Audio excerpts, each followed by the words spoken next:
grunge? Is it punk with multi-layered guitars? Is it shoegazing on jalapenos? Is it exclusively from Seattle? Is it deep and introspective? Or is it just a whole lot of noise? Grunge is one of the world's great unfathomable. No one truly understands it. We pretend we do, but when you really look inside yourself, you probably don't. Not fully, at least. Grunge should never have worked. It was loud and brash, noisy and imperfect. There was no polished sound. It was raw, gritty, and unfocused, insulting to itself and everyone around it. It was headed by tortured souls and dope fiends who looked like they'd just rolled out of bed at 3 p.m. after an all-night bender, landed in their laundry basket, and put on whatever clothes were within arm's reach. Their shows were rambunctious and rancorous. Their lyrics not tailored for mainstream crowds.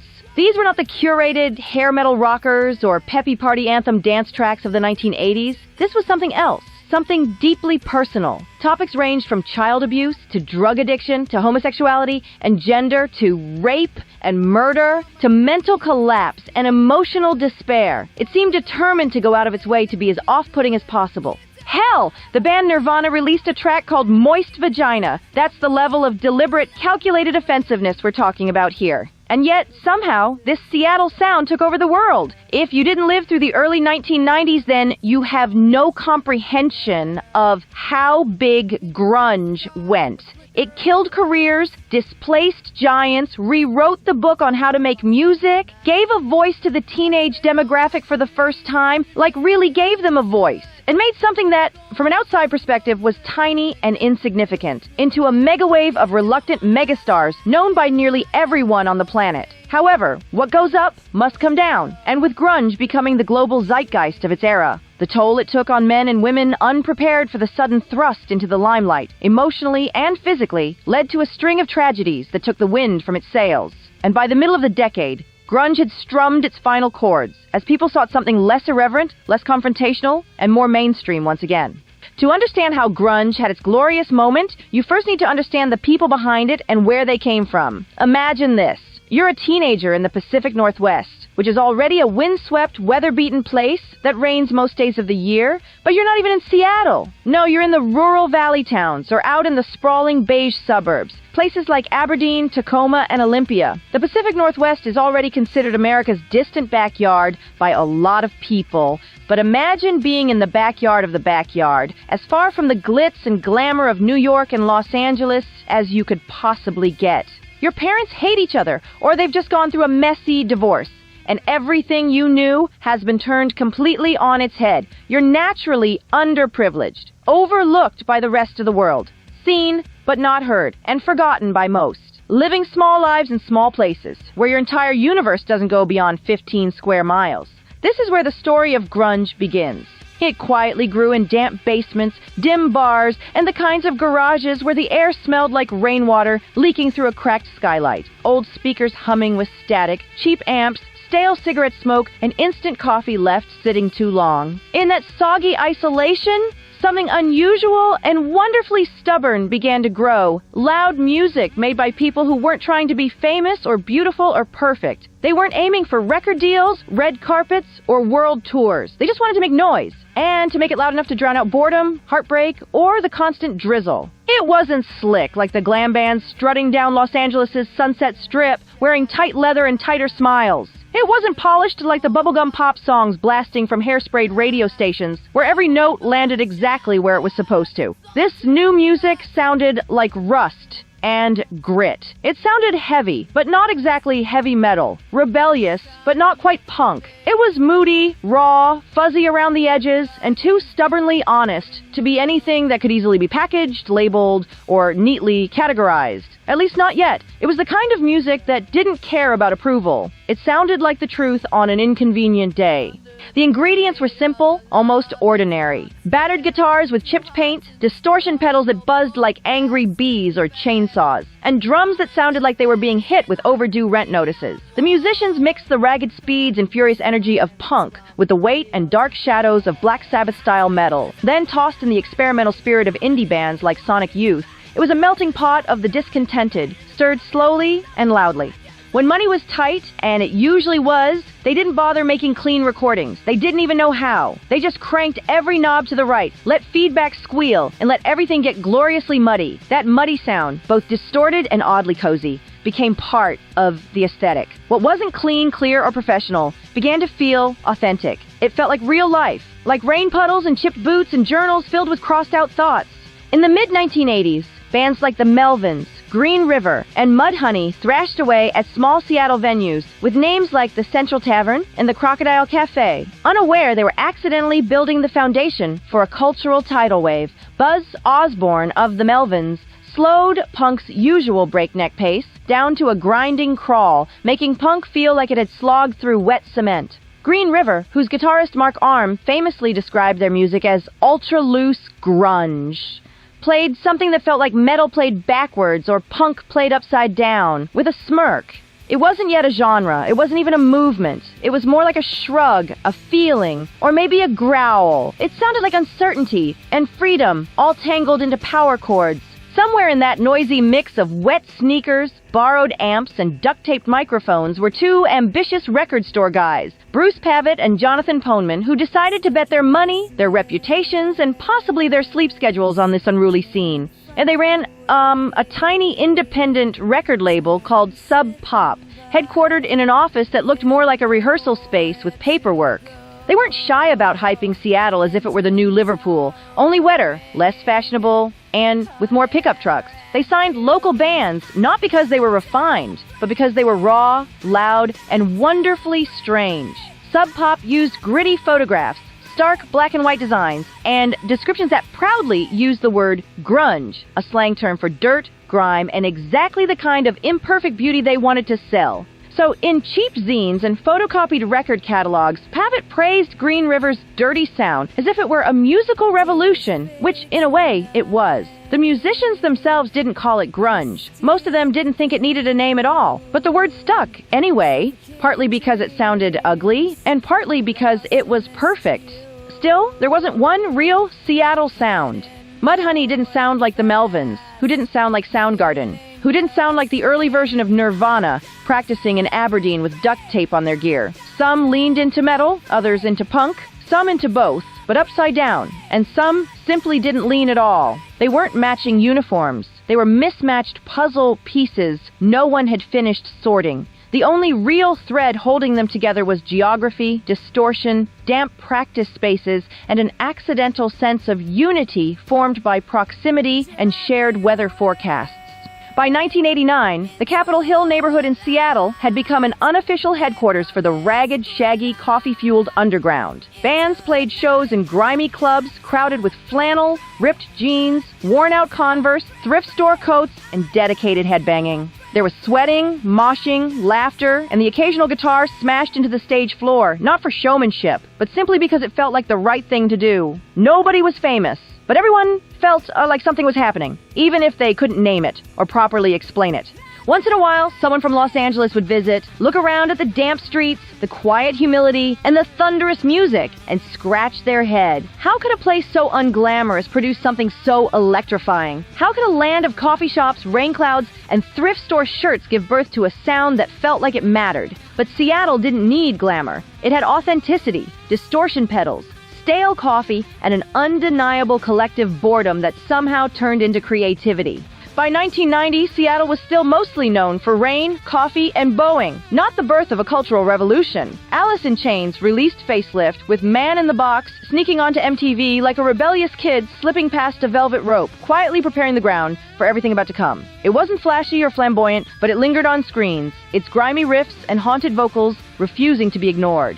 Soundgarden had already signed to a major label, proving that Seattle bands could leap from tiny dive bars to national distribution while still sounding like their amps were held together with duct tape. Pearl Jam was still forming from the ashes of Mother Love Bone, whose singer Andrew Wood had tragically died that same year. His death was more than a headline. It was a communal wound, a reminder that this music wasn't just style or genre. It was personal, vulnerable, and often painful. People weren't just playing guitars. They were processing grief, uncertainty, and the bittersweet edges of life. In Aberdeen, a skinny, soft-spoken kid named Kurt Cobain sat hunched over a beat-up notebook, writing songs that sounded like Pixies tracks that had fallen down a flight of stairs and landed somewhere rougher, truer, and louder, as though they had picked up bruises along the way and decided to keep them. The world wasn't quite listening, but it was starting to overhear. Whispers of something new floated across college radio stations, onto late-night video slots, into the headphones of misfits who didn't see themselves in the mainstream music that glittered on charts. Something was stirring, and although no one could name it yet, they felt it. 1990 was the year the rest of America began to rub its eyes, blinking away the gloss of the previous decade. Recession crept in like a slow leak in a bright balloon of prosperity, and glossy 80s optimism began to peel around the edges. The neon glow of the decade dimmed slightly, revealing cracks underneath. Teens in suburban strip malls and bus stops and basement bedrooms felt a tug toward something raw and real, something that didn't pretend everything was fine all the time. Hair metal still strutted across MTV in glittering jackets and impossibly precise hairdos. But suddenly, it seemed like a costume party no one wanted to attend anymore. The spectacle had grown stale. The moment was nearly here. By the summer of 1991, the stage, though still sticky, smoky, and mainly carpeted in flannel, was perfectly set. The youth were bored of synth sparkle and yearning for something messier, truer, less concerned with appearance and more concerned with feeling. They wanted music that felt like a confession rather than a commercial, something that didn't sound like it had been polished to a plastic sheen in a corporate studio. Instead, they longed for songs that crackled with imperfections, songs where you could hear emotion in the cracks of the singer's voice and feel grit under every chord. They were tired of artifice and hungry for authenticity, even if that authenticity was loud, scruffy, and occasionally off-key. In the suburbs, in the cities, in dorm rooms, and aging cars with fading cassette decks, boredom was brewing into something sharper, more restless. Teenagers and 20-somethings looked at the glossy posters of perfectly groomed rock stars and felt nothing. They were living through recessions, family fractures, and the first rumblings of a digital world that didn't quite know itself yet. They wanted music that understood disillusionment, that didn't pretend everything was fine. It didn't need to smile. It just needed to feel real. The record industry, sensing the tremors, didn't quite understand this music, but knew it smelled like profit and teen spirit. Then, on September 10th, 1991, arrived the biggest eruption to come out of the Pacific Northwest since Mount St. Helens. It all started with a riff, 3 chords, one unforgettable line. With the lights out, it's less dangerous. When Nirvana released Nevermind, things shifted in a way no one quite expected. There had been whispers about the Seattle scene, murmurs about this scruffy band with a singer who looked like he might be both exhausted and electrified at the same time, but no one was prepared for what came next. When the music video for Smells Like Teen Spirit hit MTV, the shift became an earthquake, cracking open the polished facade of mainstream music. It wasn't just that people liked the song, though they certainly did. It was that they felt it, deep in their bones, like it had been written in a language only they understood. They saw themselves in Kurt Cobain, this wiry, scraggly-haired, somewhat shy-looking figure standing in a mock high school gym, surrounded by disaffected teens, a cheer squad wearing anarchy symbols, and a scene that felt half riot, half revelation. The song didn't ask for attention, it demanded it, blaring through speakers with that now legendary opening riff, messy, simple, perfect, and utterly inescapable. As someone who lived through this moment of history, believe me when I say it was undeniably a revolution. Not the kind fought with banners and slogans, but with denim jackets, distortion pedals, and unfiltered emotion. Smells Like Teen Spirit didn't simply become popular, it fundamentally changed what popular meant. It was louder, angrier, more sarcastic, and more human than the polished pop anthems that came before it. Teenagers who had been spoon-fed a steady diet of gloss, glamour, and hairspray suddenly had an anthem that felt like their own. Jaded, restless, ironic, disillusioned, and powerful in its refusal to be anything other than itself. Here was a song that didn't sugarcoat insecurity or frustration. It wallowed in it, screamed it, spun it into melody, and made it sound like liberation. It was more than music. It was a generational mirror, reflecting the confusion and rawness of youth without pretending to have any answers. Within weeks, Nirvana had knocked Michael Jackson off the Billboard top spot, an achievement that felt symbolic, as if the flashy 80s had finally bowed to the raw 90s.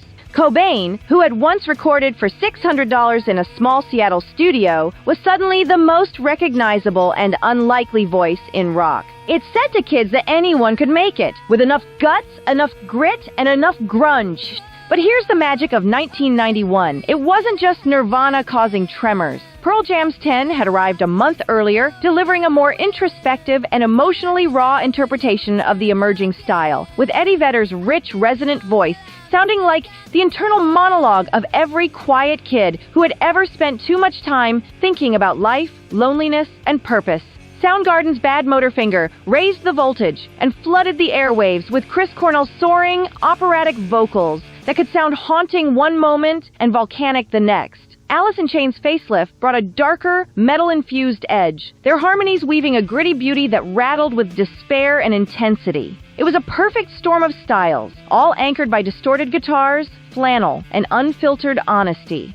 Smells Like Teen Spirit became the tipping point, not just for grunge, but for rock itself. It forced the music world to reconsider authenticity. It made vulnerability a kind of power. It replaced lightning-fast solos with power chords that wobbled perilously between fury and apathy, sounding like they were barely holding themselves together, and that was exactly what made them beautiful. It asked, without ever needing to say it out loud, what if music doesn't want to be perfect? What if it just wants to be true? What if imperfection is the point? By the time the world finished asking, it was already singing along. What had started in Seattle quickly turned the spotlight onto a slew of similar sounds from across the country. Bands from underdog backgrounds with poetry in their hearts, a story to tell, and an orchestra of power chords at their fingertips. From Minneapolis, there was Babes in Toyland.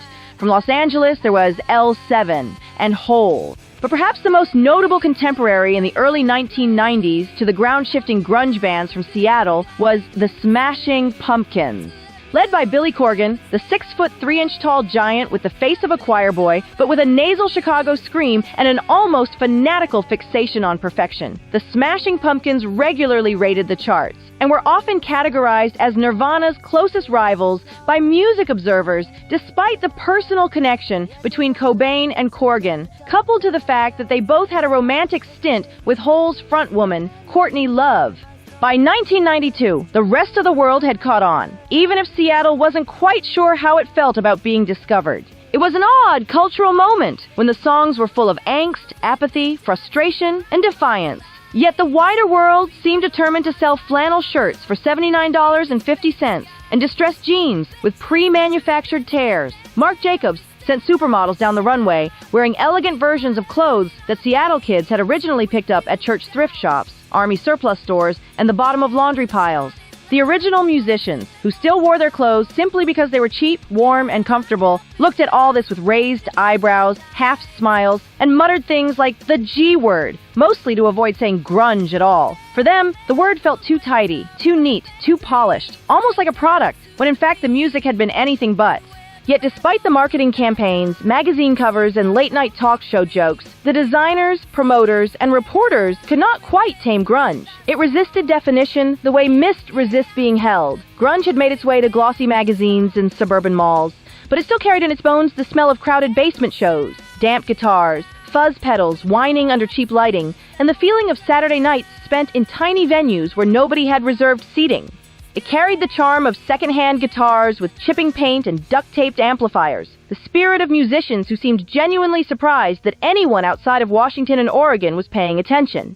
Eddie Vedder still climbed lighting rigs on stage, barefoot and fearless, like he was trying to reach something just out of sight. Nirvana still looked like a local band that might borrow your amp or crash on your couch, or play a show in a cafeteria if someone offered them pizza and gas money. Soundgarden still roared like a diesel engine in a thunderstorm, heavy, echoing, and slightly dangerous, sending shockwaves across places that had never heard music quite like that before. 1993 was the moment when grunge stretched out, yawned, shook the dust from its flannel sleeves, and settled, a little awkwardly, into the mainstream spotlight. It had not asked to be famous, nor had it dressed for the occasion. Kurt Cobain, once a reluctant spokesperson for a generation who had never officially elected him, had traded basement shows and dingy clubs for arenas and international stages, though he still looked slightly suspicious of any venue that sold popcorn, glow sticks, or commemorative tour mugs. The lights were brighter now, the crowds were bigger, and the air smelled less like spilled beer and more like commercial success, a scent grunge was never entirely comfortable with. Albums released in 1993 revealed a genre going through what could only be described as an existential growth spurt. Grunge, unsure whether it wanted to sulk in a basement or accept world recognition, tried to figure out who it wanted to be when it grew up. Nirvana surprised everyone with In Utero, a record that sounded like it had been made in a laboratory where angst, feedback, and emotional vulnerability were crossbred. It was raw, unfiltered, and splendidly resistant to polish, exactly as intended. Produced by Steve Albini, the album proudly rejected gloss, choosing instead to sound like scraped paint, cracked windows, and open wounds. And yet, despite all its resistance to polish, it still shot to #1, proving that even rebellion could climb the charts if it screamed loudly enough. Songs like Heart-Shaped Box, Rape Me, and Pennyroyal Tea rolled into radio rotations, confusing DJs who weren't used to broadcasting tracks that felt like emotional hand grenades disguised as rock songs. Listeners leaned closer, trying to decipher the lyrics, feeling both shaken and strangely understood. In Utero reminded audiences that pain could be poetic, rage could be art, and that sometimes the loudest songs were the ones whispering about loneliness. Pearl Jam responded with Verses, which sold faster than flannel at a fall festival, breaking sales records and surprising even the band itself. It was an album that proved grunge didn't have to sound like a falling building to be powerful. Verses showed a band unafraid to be melodic, introspective, or occasionally furious, sometimes all in the same song. Eddie Vedder's voice roamed freely between rage and restraint, like someone pacing between shouting on a rooftop and reading poetry by candlelight. The album touched on social issues, loss, identity, and the occasional cathartic scream. Vedder somehow managed to sound deeply philosophical while looking like he had just wandered out of a thrift store with a journal full of secrets and a half-chewed pencil tucked behind his ear.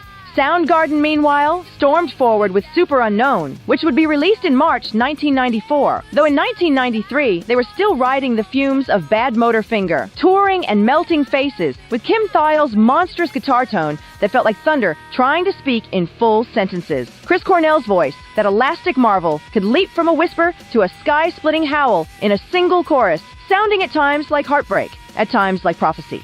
Soundgarden's performances were dark, powerful, and hypnotic, the kind of shows that left audiences buzzing for days, unsure whether they had witnessed a concert, a confession, or a controlled detonation.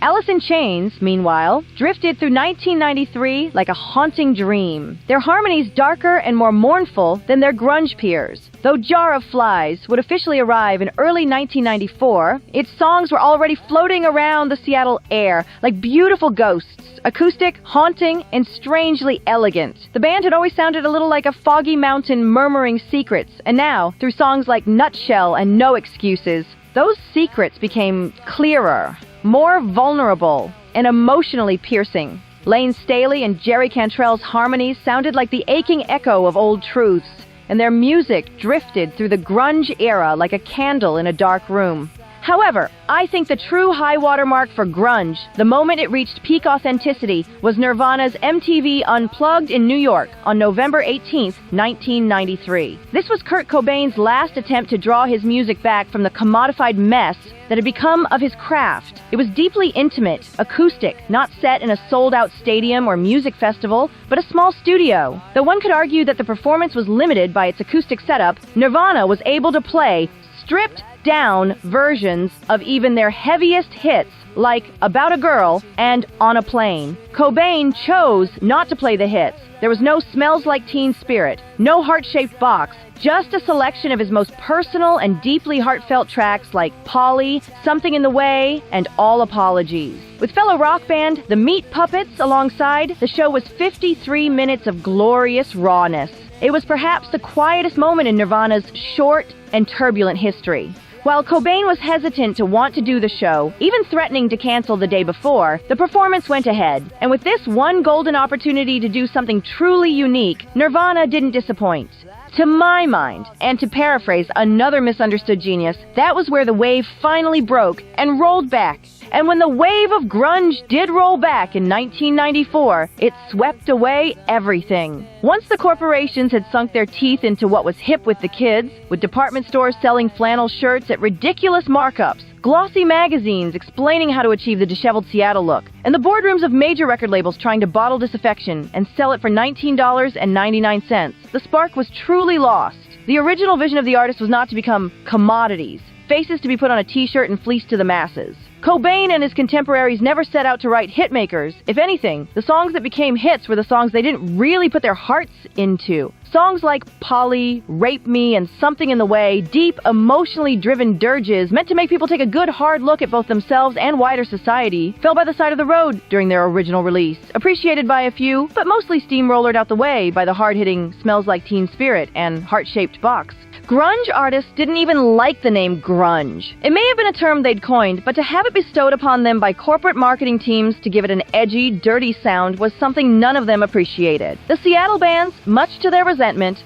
were all parked under the same banner, with Nirvana, Soundgarden, and Alice in Chains all sharing rent space in the great grunge battleground that had been fabricated by the music industry. The term became even less relevant once it began to be applied to bands from outside Seattle, with Babes in Toyland, Hole, and the Smashing Pumpkins also being placed under the same umbrella. What had once been unruly, murky, and defiantly unpolished had become a brand so polished that it now appeared on runway models and cologne bottles. The very spirit of not caring had paradoxically become something to be carefully curated. The moment grunge became an international obsession, some would argue it stopped being grunge at all, because nothing kills a movement designed to resist commercialism faster than commercial success.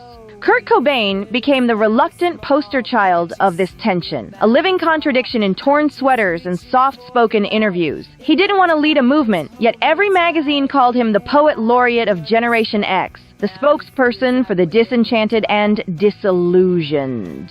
He didn't want to define grunge, yet his every wardrobe decision, from thrift store cardigans to chipped nail polish, redefined it. He didn't want to be a rock star, yet Nirvana's Nevermind was still selling like warm coffee on a Seattle morning, pouring across the globe with caffeine-like energy and restless spirit. Cobain once said he'd rather be known as a painter than a celebrity. Instead, he found himself on magazine covers asking him about his feelings, his clothes, and his baby, when all he wanted to talk about was art, fairness, and maybe his favorite obscure bands from Olympia. He was a man who wrote songs about alienation, only to be surrounded by crowds, flashbulbs, and expectations. It was too much. On April 5th, 1994, the demons of Cobain's tortured existence finally caught up with him when he committed suicide at his home in Seattle. The tension had been building since the beginning of the year. He was spiraling in his drug addiction, nearly died of an overdose while on tour in Rome. And there were rumors that Nirvana was going to break up due to his erratic behavior and inability to perform when recording tracks. Cobain, in his final weeks and months,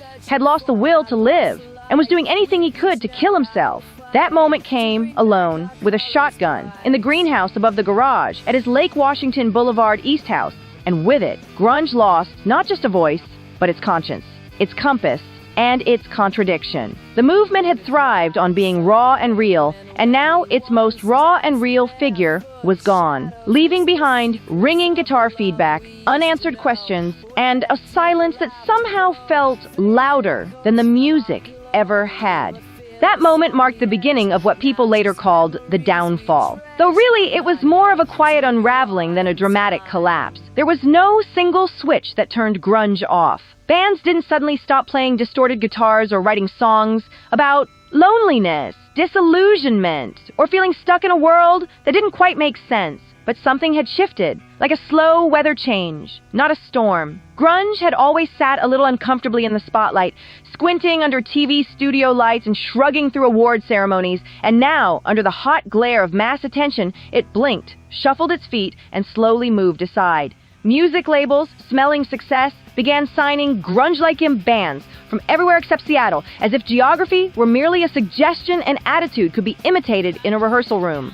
Stone Temple Pilots, Bush, Candlebox, and Silverchair sold millions, but even casual fans could tell it wasn't quite the same. These bands had the distortion, the angst, the plaid, and the moody album covers, but somehow lacked the distinct mix of irony, humility, and soggy sincerity that had dripped from Seattle's original scene like rainwater through a cracked warehouse roof. As one older fan would eventually note, Nirvana sounded nothing like Alice in Chains, who sounded nothing like Pearl Jam, who sounded nothing like Soundgarden. Grunge had never been a unified sound, only a moment, a feeling, a curling wisp of steam off a cup of dark coffee. The so-called Seattle sound had never been a single sound at all. It was more of a shrug, a mood, a refusal. And you can't package a refusal forever.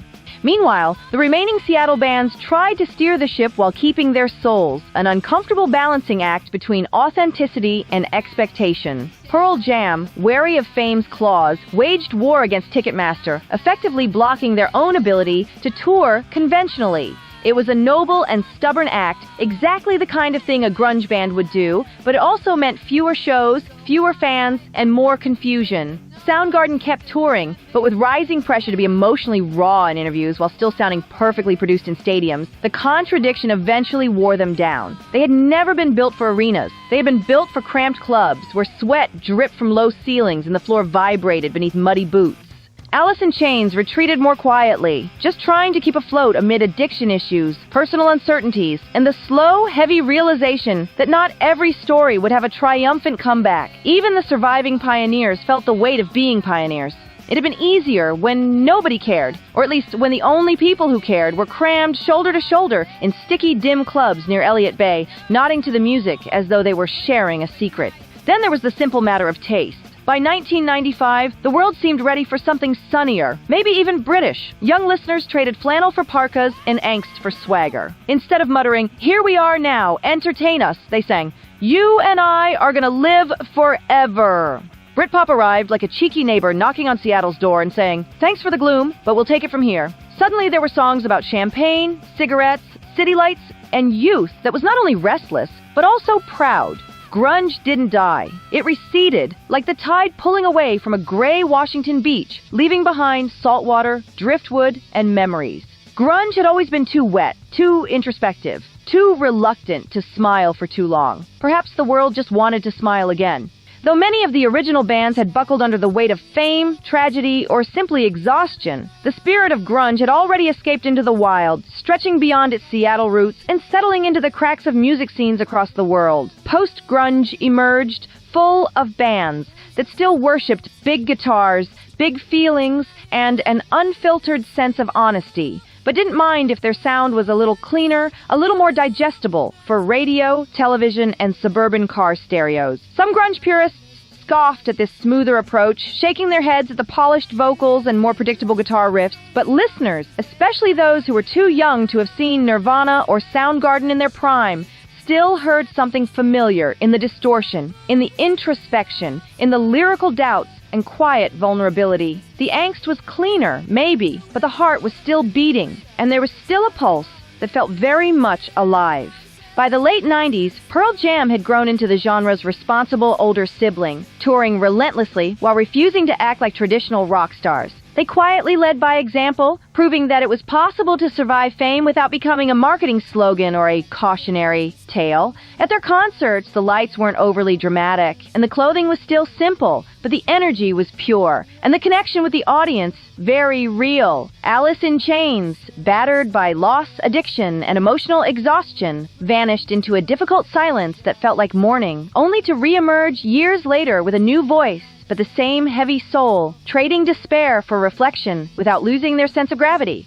Soundgarden, loud and towering, split suddenly, as if the world had simply become too loud for them to compete with, only to reform later when listeners realized that the world had never been loud enough for what they had to say. In the 2000s, grunge became something else. Less a genre and more a mood, a way to feel rather than a way to sound. It lived in the corner of record stores where the vinyl sleeves were slightly bent and smelled like cardboard and dust. It lived in teenagers discovering Black Hole Sun for the first time and pretending they'd heard it before, nodding along as if they already understood its sadness. It lived in garage bands who didn't own the right pedals or the right amps, but still believed that turning the volume up and singing about something real was a kind of truth that technology could never fake. It didn't need flashy production, or any production at all. It just needed honesty. By the 2010s, grunge wasn't dead. It had simply grown up, traded teen angst for adult uncertainty, and quietly seeped into new corners of culture. It appeared in unexpected places, on fashion runways, in indie music festivals, in documentaries, in songs by artists who were barely alive when Kurt sang his last note, all wearing flannel as if it had always belonged there. It resurfaced through artists who never claimed the label, but carried the feeling, a refusal to pretend, a willingness to feel something deeply, even when it was inconvenient. Young bands like Wolf Alice, Courtney Barnett, and others played music with that same raw shrug of honesty, proof that grunge had become less about Seattle and more about sincerity. The echo of those early sounds lived on, distorted but recognizable. But a question that lingers on the lips of many music lovers is, could there be another moment like in 1991? Could a musical sound like grunge retake the world stage once again? The answer is probably no, or at least not in the same way. Today's music landscape is different, not necessarily emptier, but more scattered. Instead of a few genres dominating the airwaves, there are thousands of micro-scenes flourishing at once. The industry still backs electronic dance music, polished pop rock, and bass-heavy hip-hop, largely because they fill stadiums, suit festival crowds, and drive streaming numbers. But that doesn't mean depth has vanished. It just hides in different corners now. Smaller venues, indie labels, bedroom studios, and niche online communities where artists aren't trying to be perfect, only truthful. There's still anger in music, still vulnerability, still sincerity. It just doesn't always come with flannel and fuzz pedals. Some artists whisper their pain rather than scream it. Some turn to subtle lyrics, texture, and uneasy quiet rather than wall of sound distortion. Others still embrace noise and grit. Bands like Idols, Black Country, New Road, Fontaines DC, Turnstile, or Mitski, each tapping into something raw, unpolished, and emotionally exposed. It's not grunge, but it shares grunge's marrow. Honesty over polish, feeling over perfection. But the world that let grunge explode, a world with limited radio slots, fewer record labels, and no internet, simply doesn't exist anymore. Music doesn't break in the same way. There may never again be a takeover, because there is no longer one stage. There are thousands. Revolutions still happen, but they happen quietly, in clusters, across playlists, Discord servers, TikTok clips, and vinyl shelves. Music doesn't sweep the culture like a tidal wave. It seeps in like rain. But even if grunge doesn't return to the limelight, or indeed any authentic, harsh, grinding hard rock music of a similar sound, the memories are still there. For people on the West Coast, especially the Pacific Northwest, it was a king for a day moment, a period of time when all eyes turned to a forgotten corner of the country and suddenly decided that they wanted to be like it. What felt mundane and normal to the people of Seattle and its surrounding regions became a global phenomenon. The must-have fashion accessory, the logo splattered on t-shirts and bumper stickers. But even beyond the face value cosmetics and aesthetics, grunge spoke to a generation of kids who would otherwise have been overlooked.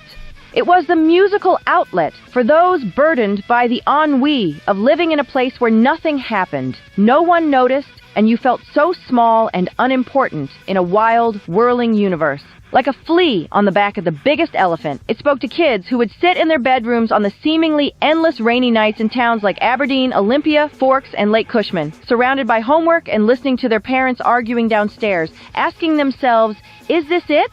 No, this wasn't just it. There could be more, and there was more. And for 3 surreal but wonderful years between 1991 and 1994, this windswept, rain-soaked corner of this big round planet became more.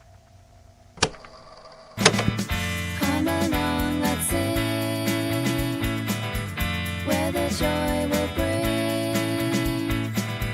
Tune into the beat, feel the magic, it's true.